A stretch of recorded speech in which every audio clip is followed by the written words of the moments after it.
ಎಲ್ಲ ರೈತ ಬಾಂಧವರಿಗೂ Nataraj agri clinic ಮತ್ತು ಇನ್ಪುಟ್ಸ್ ವತಿಯಿಂದ ಹೃತ್ಪೂರ್ವಕವಾದ ಸ್ವಾಗತ. ಸೊ ಇತ್ತೀಚಿನ ದಿನಗಳಲ್ಲಿ ನೋಡ್ತಾ ಇದ್ದೀವಿ, ತರಕಾರಿ ಬೆಳೆ ಅಂತ ಬಂತು ಅಂತಂದರೆ ಒಂಥರ ರಾಜದ ಬೆಳೆ, ಅಥವಾ ಇನ್ನೊಂದೇನು ಅಂತಂದರೆ ಆರ್ಥಿಕವಾಗಿ ರೈತರಿಗೆ ಲಾಭ ಕೊಡ್ತಕ್ಕಂಥ ಬೆಳೆ ಅಂತಂದರೆ ಟೊಮೊಟೊ ಬೆಳೆ ಅಂತೀವಿ. ಸೊ ಆದರೆ ಇತ್ತೀಚಿನ ದಿನಗಳಲ್ಲಿ ವಾತಾವರಣದ ವೈಪರೀತ್ಯದಿಂದ ಇರ್ಬೋದು, ಅಥವಾ ರೈತರು ಮಾಡ್ತಕ್ಕಂಥ ಕೆಲವೊಂದು ಬೇಸಾಯ ಪದ್ಧತಿಗಳಲ್ಲಿ ಇಳುವರಿನಲ್ಲಿರ್ಬೋದು ಮತ್ತು ಮಾರುಕಟ್ಟೆಗೆ ಬೆಲೆಗೆ ತಕ್ಕಂತೆ ಗಿಡನ ಬೆಳವಣಿಗೆಯಲ್ಲಿ ಕುಂಠಿತ ಆಗ್ತಿದ್ದಾರೆ. ಸೊ ಈ ದಿನ ನಾವು ಕಡೂರು ತಾಲೂಕಿನ ಗೌಡ್ಕಟ್ಟೆಹಳ್ಳಿ ಅಂತಕ್ಕಂತಹ ಉತ್ತಮವಾದ ತರಕಾರಿ ಬೆಳೆತಕ್ಕಂತಹ ಒಂದು ಹಳ್ಳಿಯಾಗಿದೆ. ಈ ಹಳ್ಳಿಯ ಒಂದು ನಮ್ಮ ರೈತರಾದಂಥ ಗಿರೀಶ್ ಅವ್ರ ಜೊತೆಗಿದ್ದೀವಿ, ಯೋಗೀಶ್ ಅವ್ರ ಜೊತೆಗಿದ್ದೀವಿ. ನಮಸ್ತೆ ಯೋಗೀಶ್ ಸರ್. ನಮಸ್ಕಾರ ಸರ್. ಸೊ ಈ ಟೊಮೊಟೊ ಬೆಳೀತಾ ಇದ್ರಿ, ಎಷ್ಟು ವರ್ಷದಿಂದ ಟೊಮೊಟೊ ಬೆಳೀತಾ ಇದ್ರಿ ಸರ್? ನಾವು ಇಲ್ಲಿಗೆ 4 ವರ್ಷ ಆಯಿತು ಟೊಮೊಟೊ ಬೆಳೆ ಹಿಡಿದು. ಓಕೆ, 4 ವರ್ಷದಿಂದ ಬೆಳೀತಾ ಇದ್ದೀವಿ. ಆದರೆ ನಾವು ನಮಗೆ ಸಾರು ನಟರಾಜ್ ಸರ್ ಅಂತ ಪರಿಚಯ ಆದಮೇಲೆ ನಾವು ಎಷ್ಟು ವರ್ಷದಿಂದ ನಿಮಗೆ ಪರಿಚಯ ಆಗಿದ್ವಿ ಸರ್? ನೀವು ನಮಗೆ 3 ವರ್ಷದಿಂದ ಪರಿಚಯ ಆಗಿದ್ದೀರಾ. ಓಕೆ, ಮುಂಚೆ ಎಲ್ಲ ಬೆಳೀತಾ ಇದ್ದು. ಓಕೆ, ಆದರೆ ನೀವು ಬಂದು ಪರಿಚಯ ಆದಮೇಲೆ ಓಕೆ, ನಾವು ಬೆಳೀತಕ್ಕಂಥ ರೀತಿ, ಓಕೆ, ಆಮೇಲೆ ಅನುಸರಿಸ್ತಕ್ಕಂಥ ಮಾರ್ಗಗಳು ಓಕೆ ಎಲ್ಲ ತುಂಬಾ ಬದಲಾವಣೆ ಆಗಿದ್ದಾವೆ. ಓಕೆ. ಸೊ ಈಗ ಮೊದಲನೇದಾಗಿ ತರಕಾರಿ ಬೆಳೆ ಅಥವಾ ಟೊಮೊಟೊ ಬೆಳೆ ಅಂತ ಬಂತು ಅಂತಂದ್ರೆ ಮುಂಚೆ ಎಲ್ಲ ಈ ತಳಿ ಸೆಲೆಕ್ಷನ್ ಮಾಡ್ತಾ ಇದ್ರಿ. ಹೌದು. ಅದರಲ್ಲಿ ಏನ್ ನೀವು ತಪ್ಪುಗಳನ್ನ ಮಾಡ್ತಾ ಇದ್ರಿ ಸರ್? ನಮಗೆ ಗೊತ್ತಿರಲ್ಲ ಮುಂಚೆ ಅಲ್ಲವ, ನರ್ಸರಿಗೆ ಹೋಗಿ ಕೇಳ್ತಾ ಇದ್ದು. ಆಮೇಲೆ ಈ ಬೇಸಿಗೆ ತಳಿ ಯಾವುದು, ಮಳೆಗಾಲ ತಳಿ ಯಾವುದು, ಓಕೆ, ಇದ್ರ ಬಗ್ಗೆ ಮಾಹಿತಿ ಇರಲಿಲ್ಲ. ಓಕೆ, ಯಾವ್ದೋ ಒಂದು ಸಿಕ್ಕಿದಂತ ಮಾಡ್ತಾ ಇದ್ದು. ಓಕೆ, ಅದರಲ್ಲಿ ಅದಕ್ಕೆ ತಕ್ಕಂತೆ ನಮಗೆ ಇಳುವರಿ ಆಗಲಿ ಬೆಳೆ ಆಗಲಿ ನೀಟಾಗಿ ಬರ್ತಾ ಇರಲಿಲ್ಲ. ಓಕೆ. ನಮಗೆ ಹಿಂಗೆ ಸಾರ್ ಪರಿಚಯ ಆದ್ಮೇಲೆ ಯಾವ್ಯಾವ ಕಾಲಕ್ಕೆ ಯಾವ್ಯಾವ ಬೆಳೆ ಮಾಡಬೇಕು, ಯಾವ ತಳಿಗಳನ್ನ ಆಯ್ಕೆ ಮಾಡ್ಕೋಬೇಕು ಅನ್ನೋದ್ರ ಬಗ್ಗೆ ಎಲ್ಲವ ನಮ್ಗೆ ಮಾಹಿತಿ ಕೊಟ್ಟರು. ಓಕೆ. ಸೊ ನೀವು ನೋಡ್ತಾ ಇದ್ರಿ ಇತ್ತೀಚಿನ ದಿನಗಳಲ್ಲಿ. ಸೊ ಈಗ ನಾಟಿ ಮಾಡಿದ್ದು ಯಾವ ತಿಂಗಳಲ್ಲಿ ಸರ್? ನಾಟಿ ಮಾಡಿದ್ದು ಮಾರ್ಚ್ 10ನೇ ತಾರೀಕು. ಮಾರ್ಚ್ 10ನೇ ತಾರೀಕು ನಾಟಿ ಮಾಡಿದ್ರಿ. ಅವತ್ತಿನ ಒಂದು ದಿನದಿಂದನೂ ನೋಡ್ತಾ ಇದ್ರಿ ಉಷ್ಣಾಂಶ. ಸೊ ಇಲ್ಲೂ ತುಂಬಾ ರೈತರುಗಳನ್ನ ತಪ್ಪು ಮಾಡೋದು ನೋಡ್ತಾ ಇದ್ದು. ಇಂಥ ಬೇಸಿಗೆನಲ್ಲೂ ಕೂಡ ಪ್ಲಾಸ್ಟಿಕ್ ಮಲ್ಚಿಂಗ್ ಮಾಡೋರು ಕಳೆ ನಿರ್ವಹಣೆಗೆ. ಸೊ ನೀವಿಲ್ಲಿ ಪ್ಲಾಸ್ಟಿಕ್ ಮಲ್ಚಿಂಗ್ ಮಾಡದೇ ಇರತಕ್ಕ ಮಾಹಿತಿನ ನಾವು ಕೊಡ್ತಾ ಇದೀವಿ. ಇದರಿಂದ ನಿಮಗೆ ಏನ್ ಬೆನಿಫಿಟ್ ಆಗಿದೆ ಸರ್? ನಮಗೆ ಈಗ ಆ ಪ್ಲಾಸ್ಟಿಕ್ಗೆ ಯೂಸ್ ಮಾಡಿದಾಗಂತ ಖರ್ಚು ಉಳಿತಾಯ. ಒಂದ್ ಎಕರೆಗೆ ಎಷ್ಟು ಖರ್ಚು ಬರುತ್ತೆ ಸರ್? ಸರ್ 1 ಎಕರೆ ಕನಿಷ್ಠ ಅಂತಂದ್ರೆ ಒಂದು 25-30 ಸಾವಿರ ರೂಪಾಯಿ ಅದು ಮಲ್ಚಿಂಗ್ದು ಲೇಬರ್ ಖರ್ಚು ಎಲ್ಲ ಒಂದು 25-30 ಸಾವಿರ ರೂಪಾಯಿ ಬರುತ್ತೆ. ವರ್ಸ್ಟ್ ಕೇಸ್ 20 ಸಾವಿರ ರೂಪಾಯಿ ಅಂತ ಖರ್ಚು ಬಂದೇ ಬರುತ್ತೆ ಒಂದ್ ಎಕರೆಗೆ. ಸೊ ಇಲ್ಲಿ ಮಲ್ಚಿಂಗ್ ಹಾಕಿಲ್ಲ, ಆದ್ರೆ ಗಿಡದ ಬೆಳವಣಿಗೆ ಇರ್ಬೋದು, ಮತ್ತೆ ಎರಡನೇದು ಮಾಯಿಶ್ಚರ್ ತೇವಾಂಶನ ಕಾಪಾಡೋದ್ರಲ್ಲೇ ಇರ್ಬೋದು, ಮತ್ತೆ ಕಳೆ ನಿರ್ವಹಣೆಯಲ್ಲಿ ನಾವು ಕೊಟ್ಟಿರ್ತಕ್ಕಂಥ ಮಾಹಿತಿ ನಿಮ್ಗೆ ಯಾವ ರೀತಿ ಬೆನಿಫಿಟ್ ಆಗಿದೆ? ನೀವು ಕೊಟ್ಟಿರ್ತಕ್ಕಂಥ ಮಾಹಿತಿ ಬಾರಿ ತುಂಬಾ ಚೆನ್ನಾಗಿ ಯೂಸ್ ಆಗಿದೆ. ಓಕೆ. ಮತ್ತೆ ಮಣ್ಣು ನೀವು ನೋಡ್ತಾ ಇರ್ಬೋದು, ಗಿಡ ಯಾವ ರೀತಿ ಬಂದಿದೆ, ಬರ್ತಾ ಇದಾವೆ, ಬಂದಿದೆ ಅಂತ ಈಗ ನೋಡ್ಬೋದು. ಓಕೆ.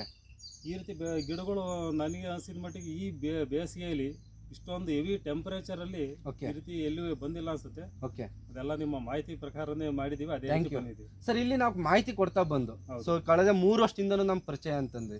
ಸೊ ನಾವು ಕೊಡ್ತಿರ್ತಕ್ಕಂಥ ಮಾಹಿತಿಗಳು ಈ ಪೋಷಕಾಂಶಗಳ ನಿರ್ವಹಣೆ, ಗೊಬ್ಬರ ಹಾಕೋದ್ರಲ್ಲೇ ಇರ್ಬೋದು, ಮತ್ತೆ ಕೀಟನಾಶಕಗಳು ಅಥವಾ ರೋಗನಾಶಕಗಳನ್ನ ಬಳಕೆ ಮಾಡೋದ್ರಲ್ಲೇ ಇರ್ಬೋದು. ಸೊ ಮತ್ತೆ ಕೆಲವೊಂದು ಬಯಾಲಜಿಕಲ್ ಟ್ರ್ಯಾಪ್ಸ್ ಹಾಕೋದೇ ಇರ್ಬೋದು. ಈ ಎಲ್ಲ ಮಾಹಿತಿಗಳಲ್ಲಿ ಮುಂಚೆ ಮಾಡ್ತಾ ಇದ್ದಿದ್ದಕ್ಕೂ ನೀವು ಸೊ ನಮ್ಮ ಕಡೆಯಿಂದ ಮಾಹಿತಿ ಕೊಟ್ಟಿರೋದ್ರಲ್ಲಿ ಏನು ವ್ಯತ್ಯಾಸಗಳು ಕಾಣಿಸ್ತಿದೆ ಸರ್? ಮುಂಚೆ ಅಂತಂದ್ರೆ ನಮಗೆ ಇಷ್ಟ ಬಂದಿದ್ದನ್ನ ಏನೋ ಒಂದು ಗೊಬ್ಬರ ತರೋದು, ಮಾಡೋದು ಎಲ್ಲ ಸುಮ್ಮನೆ ಅದಕ್ಕೆ ತಕ್ಕಂತ ಪೋಷಕಾಂಶಗಳು ಸಿಗ್ತಾ ಇರಲಿಲ್ಲ. ಓಕೆ. ಸುಮ್ಮನೆ ಒಂದು ಅಂದಾಜು ತರೋದು ಮಾಡ್ತಾ ಇದ್ವಿ. ಆದ್ರೆ ನೀವು ಯಾವ ರೀತಿ ಹೇಳ್ತೀರ ಅದೇ ರೀತಿ ನಾವು ಪಡ್ಕೊಂಡ್ ಬಂದ್ಮೇಲೆ ಈಗ ಟ್ಯಾಪ್ಸ್ಗಳು ನೋಡ್ಬೋದು, ಇವೆಲ್ಲ ಆಗ್ತಿರಲ್ಲ. ಸುಮಾರು ಎಲ್ಲ ಇದರಲ್ಲಿ ಎಷ್ಟೆಷ್ಟು ಇದಾಗಿದೆ ಅಂತ. ಜೈವಿಕವಾಗಿ ಕೀಟ ನಿಯಂತ್ರಣ ಆಗಿದೆ. ಈ ಸ್ಟಾರ್ಟಿಂಗ್ ಅಲ್ಲಿ ನಾವು ಸಸಿಗಳಿಗೆಲ್ಲ ಕೆಲವೊಂದು ಕ್ರಮಗಳನ್ನ ಹೇಳ್ತಾ ಇದ್ದು. ಸೊ ಮುಂಚೆ ಏನ್ ಮಾಡ್ತಾ ಇದ್ರಿ, ಇವಾಗ ಏನ್ ಮಾಡ್ತಾ ಇದ್ರಿ ಸರ್ ನಮ್ಮ ಮಾಹಿತಿ ಪ್ರಕಾರ? ಸರ್ ಮುಂಚೆ ಅಂತಂದ್ರೆ ನಾವು ಇಷ್ಟೊಂದು ತಲೆ ಕೆಡಿಸ್ಕೊಂಡು ಮಾಡ್ತಾ ಇರಲ್ಲ. ಇವಾಗ ನೋಡ್ಬೋದು ನೀವು, ಜಾಸ್ತಿ ಅಲ್ವಾಗೆಲ್ಲ ಎಷ್ಟು ಈ ಪೇಪರ್ ಇದ್ದಲ್ಲ ಮಣ್ಣು ಯಾವ ರೀತಿ ಕೊಡಬೇಕು ಅಂತ ಅದೇ ಪ್ರಮಾಣದಲ್ಲಿ ಕೊಟ್ಟಿದೀವಿ. ಆಮೇಲೆ ಅವಕ್ಕೆ ಯಾವ ರೀತಿ ಈ ಪೋಷಕಾಂಶಗಳನ್ನೆಲ್ಲ ಯಾವ ರೀತಿ ಇದ್ ಮಾಡಬೇಕು ಎಲ್ಲ ಹೇಳ್ಕೊಡ್ತೀವಿ. ಮುಂಚೆನೂ ಸಸಿಗಳನ್ನ ನಾಟಿ ಮಾಡ್ತಾ ಇದ್ರಿ, ಇವಾಗ ನಾವು ಅಂತರನ ಕೊಡೋದಕ್ಕೆ ಡಿಸ್ಟೆನ್ಸ್ ಎಲ್ಲ ಫಸ್ಟ್ ಏನ್ ಮಾಡ್ತಾ ಇದ್ವಿ ಅಂತಂದ್ರೆ ಒಂದು 2 ಅಡಿ 2.5 ಅಡಿ ಅಷ್ಟೇ ಕೊಡ್ತಾ ಇದ್ವಿ. 1 ಎಕರೆಗೆ ಎಷ್ಟು ಸಸಿ ಆಗ್ತಾ ಇದ್ರು ಮುಂಚೆ? ನಾವು ಮುಂಚೆ ಎಲ್ಲ 1 ಎಕರೆಗೆ ಕನಿಷ್ಠ ಅಂದ್ರೆ ಒಂದು 6,000-7,000 ಗಿಡ ಆಗ್ತಾ ಇದ್ವಿ. ಇವಾಗ 1 ಎಕರೆಗೆ ಎಷ್ಟು ಸಸಿ ಹಾಕ್ಬೇಕು ಅಂತ ಹೇಳಿ? 1 ಎಕರೆಗೆ ಒಂದು 5,000, 4,500 5,000 ಸಸಿ ಆಗ್ತಾ ಇದೀವಿ. ಓಕೆ. ಮುಂಚೆ ನಾವು 8,000 ಸಸಿ ಹಾಕಿರೋ ಇಳುವರಿ ತೆಗಿತಾ ಇರಲಿಲ್ಲ. ಓಕೆ. ಆಮೇಲೆ ರೋಗ ಅದನ್ನೆಲ್ಲ ಕಂಟ್ರೋಲ್ ಮಾಡಕ್ ಆಗ್ತಾ ಇರಲಿಲ್ಲ. Very good. ಇವಾಗ ಏನಾಗಿದೆ ಅಂದ್ರೆ ನಾವು ಅಂತರ ಜಾಸ್ತಿ ಕೊಟ್ಟು ಫ್ರೀಯಾಗಿ ಚೆನ್ನಾಗಿ ಗಾಳಿ ಆಡ್ತಾ ಇರೋದು, ಗಾಳಿ ಮತ್ತೆ ಬಿಸಿಲು ಎಲ್ಲ ಚೆನ್ನಾಗಿ ಬೀಳ್ತಾ ಇದೆ. ಈಗ ನಾವು 8,000 ಒಂದು ಎಕರೆಯಲ್ಲಿ ತೆಗೆಯುವಷ್ಟು ಓಕೆ ಈಗ ಹೆಚ್ಚು ಕಡಿಮೆ ನಾವು 3,000 4,000 ಗಿಡದಲ್ಲೇ ಇಳುವರಿನ ತೆಗಿಬಹುದು. ಸೊ ಈ ಗಿಡದಲ್ಲೂ ನೀವು ಬೆಳವಣಿಗೆ ನೋಡ್ತಾ ಇದ್ರಿ. ಹೌದು ಸರ್. ನಾವು ಪ್ರತಿಯೊಂದು ಹಂತದಲ್ಲೂ ನಿಮಗೆ ಫೀಲ್ಡಿಗೆ ಬಂದಾಗಲೇ ಇರ್ಬೋದು ಕೆಲವೊಂದು ಮಾಹಿತಿಗಳು ಹೇಳ್ತಾ ಬಂದು. ಹೌದು ಸೊ ಈಗ ಸಿಂಪರಣೆ ಕ್ರಮಗಳನ್ನ ಇರ್ಬೋದು, ಹೌದು. ಕೆಲವೊಂದು ಗೊಬ್ಬರಗಳನ್ನ ನಿಮಗೆ ಫೋಲಿಯಾರ್ ಸ್ಪ್ರೇ ಅಂತ ಕೊಡ್ತಾ ಬಂದು, ಹೌದು ಕೆಲವೊಂದನ್ನ ಡ್ರಿಪ್ಪಲ್ ಕೊಡ್ತಕ್ಕಂಥ ಕೊಡ್ತಾ ಗೊಬ್ಬರಗಳನ್ನ ಮಾಹಿತಿ ಕೊಡ್ತಾ ಬಂದು. ಹೌದು. ಸೊ ಈ ಎಲ್ಲ ಬದಲಾವಣೆಗಳು ಗಿಡದಲ್ಲಿ ಯಾವ ರೀತಿ ಚೇಂಜಸ್ ಆಗ್ತಾ ಬಂತು? ಸೊ ಪ್ರತಿಯೊಂದು ಹಂತದಲ್ಲೂ ನೀವು ಹೇಳಿದ ಪ್ರಕಾರವ ಹ್ಮ್. ಆ ಡ್ರಿಪ್ ಅಲ್ಲಿ ನ್ಯೂಟ್ರಿಯೆಂಟ್ಸ್ ಕೊಡಬೇಕು ಅಂತ ಹೇಳ್ತಾ ಇದ್ರಿ, ಓಕೆ ಅದು ಕೊಡ್ತಾ ಇದ್ದು. ಓಕೆ ಮತ್ತೆ ಸ್ಪ್ರೇಗಳು ಒಂದೊಂದು ಹಂತದಲ್ಲೂ ಬಂದು ನಮ್ಗೆ ಎಲ್ಲವ ಮಾಹಿತಿ ಕೊಡ್ತಾ ಇದ್ರು. ಓಕೆ ಒಂದೊಂದು ಹಂತದಲ್ಲ ಸ್ಪ್ರೇ ಕೊಟ್ಟಾಗ ಗಿಡದಲ್ಲಿ ಆಗ್ತಕ್ಕಂಥ ಬದಲಾವಣೆಗಳು, ಆಮೇಲೆ ಮತ್ತೆ ನ್ಯೂಟ್ರಿಯೆಂಟ್ಸ್ ಕೊಟ್ಟಾಗ ಎಲ್ಲವ ಚಿಗುರು, ಓಕೆ ಆಮೇಲೆ ಹೂವು ಆಗ್ಲಿ Okay. ಎಷ್ಟು ಚೆನ್ನಾಗಿ ಕಟ್ಟಿದೆ ಅಂತಂದ್ರೆ. ಓಕೆ ಈಗ ಈ ವಾತಾವರಣದಲ್ಲಿ ಹೇಳ್ಬೇಕು ಅಂತಂದ್ರೆ ಈ ಟೆಂಪರೇಚರ್ ಅಲ್ಲಿ ಇದ್ರಲ್ಲೂ ಓಕೆ ನೀವು ನೋಡ್ಬೋದು. ಓಕೆ ನಮಗೆ ನೋಡೋಕೆ ಖುಷಿ ಆಗುತ್ತೆ ಗಿಡ ಯಾವ ಸ್ಟೇಜ್ ಯಾವ ತರ ಬಂದಿದೆ ಓಕೆ ಅನ್ನೋದೆಲ್ಲ ನೋಡ್ಬೋದು. ಓಕೆ ಇಲ್ಲಿ ಎಷ್ಟು ದಿನ ಆಗಿದೆ ನಾಟಿ ಮಾಡಿ? 68 ದಿನ ಆಗಿದೆ. ನಾಟಿ ಮಾಡಿ 68 ದಿವಸ ಆಗಿದೆ. 68 ದಿನ ಆಗಿದೆ. 68 ದಿನ ಆಗಿದೆ. ಸೊ ಇವಾಗ್ಲೂ ನೀವು ನೋಡ್ತಾ ಇದ್ರಿ ಈ ಗಿಡದಲ್ಲಿ ಹ್ಮ್. ಸೊ ಎಷ್ಟು ಕೆಜಿ ಇಳುವರಿ ಕೊಯ್ಬೋದು ಅಂತಕ್ಕಂತಹ ನಿಮಗೆ ಭರವಸೆ ಇದೆ? ಸರ್ ನಮಗೆ ಈಗ ಈ ಹೂವು ಈಚು ಇದೆಲ್ಲ ಆಗಿರೋ ನೋಡ್ರಿ ಒಂದು ಗಿಡದಲ್ಲಿ ಕನಿಷ್ಠ ಅಂತಂದ್ರೆ ಒಂದು ಹಿಂಗೆ ನಮ್ ಮ್ಯಾಕ್ಸಿಮಮ್ ಅಂತಂದ್ರೆ ಒಂದು 6 ರಿಂದ 7 ಕೆಜಿ ಕೊಯ್ಬೋದು. 6 ರಿಂದ 7 ಕೆಜಿ ಕೊಯ್ತಕ್ಕಂತ ಒಂದು ಭರವಸೆ ಅಂತ ಇದೆ. ಭರವಸೆ ಇದೆ. ಸೊ ನೀವು ನೋಡ್ತಾ ಇದ್ದೀರಿ ಗಿಡದಲ್ಲಿ ಬೆಳವಣಿಗೆ ಇರ್ಬೋದು, ಹೂವಿನ ಸಂಖ್ಯೆನೂ ಇರ್ಬೋದು, ಹೌದು. ಸೊ ಮತ್ತೆ ಹೊಸ ಬರ್ತಕ್ಕಂಥ ಕುಡಿಗಳು ಇರ್ಬೋದು. ಕುಡಿಗಳು. ಸೊ ಮುಂಚೆ ನಿಮಗೆ ಗಿಡದಲ್ಲಿ ಟೊಮೆಟೊ ಬೆಳೀತಾ ಇದ್ದಾಗ ಹೌದು. ಅತ್ಯಂತ ಹೆಚ್ಚಿಗೆ ಬರ್ತಿರ್ತಕ್ಕಂಥ ತೊಂದರೆಗಳು ಯಾವಿದ್ದು ಸರ್?